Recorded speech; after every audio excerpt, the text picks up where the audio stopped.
Vidéo numéro 2.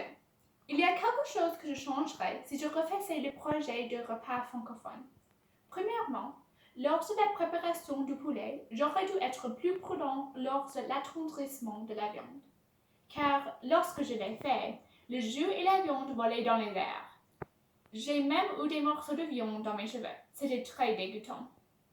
En plus, j'avais un peu peur que le poulet était encore un peu cru après que je l'ai sorti du four à cause du couleur assez rose qu'il avait encore. Je l'ai donc remis au four, mais finalement, quand je l'ai sorti après environ 5 à 8 minutes, il était trop cuit. Nous l'avons mangé et il avait un goût très incroyable et très délicieux, mais c'était juste un peu sec. Ensuite, je ne choisirais probablement pas de refaire cette recette de citron pressé.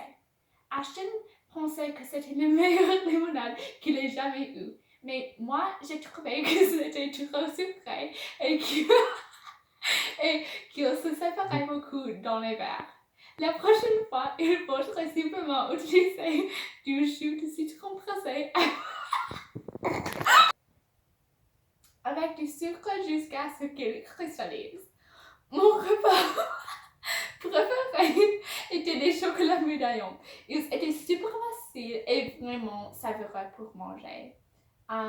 Nous avons pu manger... Oh, wait, what? Dans l'ensemble, j'ai vraiment apprécié de faire ce projet de repas francophone. Nous avons... Okay, no, we have to start off. Okay. Dans l'ensemble, j'ai vraiment apprécié de faire ce projet de repas francophone. Nous avons pu manger de la nourriture délicieuse et c'était tellement amusant de cuisiner tous les plats. De plus, c'était très intéressant à rechercher et trouver des repas qui viennent de différents pays francophones et rechercher pourquoi ils sont des repas typiques dans ce pays. Il y avait tant d'options, c'était difficile à décider quoi cuire.